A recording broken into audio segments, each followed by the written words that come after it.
Hello and welcome back to my Matrix review series. In this series I'll be going through each of the three films in their own individual videos.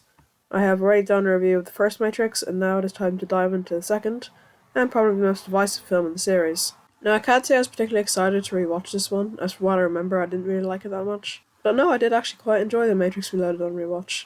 It has its issues, which I'll get into later, but I think this time I'll start with the positives of the film first. The main positive for me at least is the action. Well, the practical action, not the CGI, which we'll get into later. The Chateau sword fight and the freeway chase stand out in particular. I'm sure you could argue, like the Star Wars prequels, that the action is overly choreographed. Personally, I disagree. I do think the Star Wars prequels look overly choreographed. You can tell this by the characters always knowing their opponent's next move before they even make it. You can put this down to the Force, like you could in everything in Star Wars, but they never explain it during the film, so I don't buy it. In Reloaded, though, it seems that the opponents don't know their opponent's moves and only block when being actively attacked by their enemy. And yes, this varies during the film, but I would say for the most part, excluding the Birdie Brawl, fight scenes are realistic enough. Another thing I definitely wasn't not expecting to enjoy as much as I did was the Merovingian's area of the film. I remember not liking his character on first viewing, and yeah, he hams it up a bit, but it's definitely not to the point of absurdity. I kind of wish he was the villain, honestly, then I think the film would be significantly improved. I do like the fact that Agent Smith returns, just because I like the character. But I do understand that the story probably would have been improved if he wasn't in it.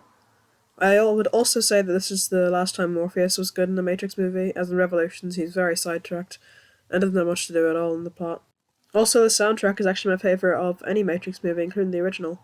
So now it is time to move on to the negative, which there isn't actually as much of as I remember, surprisingly enough, but it is still there, so it's time to discuss it.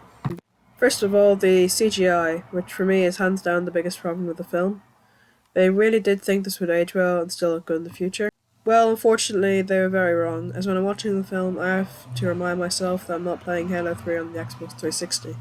It's disappointing how much of it there is too, because the practical effects look great, and they definitely had enough budget to do them more frequently.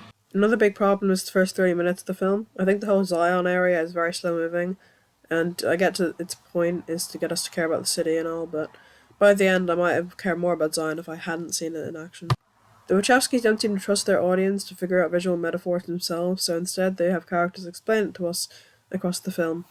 One example is the infamous "We need machines and they need us" scene, where Councillor Hammond just explains to us the whole visual metaphor of humanity needing machines and the machines needing us. The only good part of it is that it does play into the film later, as Neo knows the architect is bluffing because of it. So yes, as a whole, I do quite like this film now. It took me a while to finally appreciate it, and while I still only like about 2 acts of the film, I'm going to give it a 7 out of 10. Thanks for watching. Expect the Matrix Revolutions review out next month, and the Christmas special will be coming out then too, which will hopefully include Die Hard, Lethal Weapon, Home Alone, and The Grinch.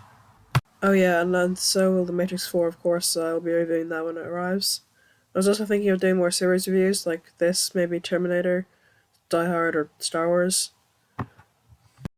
I would do the Aliens films, and I will make a review of Aliens sometime soon, considering it is one of my favourite films of all time. Other than that, I don't really have anything new to say about the rest of the films in the series, and I'm not sure I can get through some of them again, considering how ridiculously bad they were. At most for that series, I'll do Alien 3 and Covenant as well. Also, I might have to cancel the Jaws sequels video, as I am finding it increasingly hard to sit through Jaws 3, and I doubt Jaws 4 will be any better. Instead of it, I might just do Jaws 1 and 2 in their own separate videos. Oh yeah, and may also be doing Red Notice and Home Sweet Home Alone reviews when they come out, depending on if I have anything to say about the films. Anyway, thanks for watching, like and subscribe, and I'll see you in the next video, bye.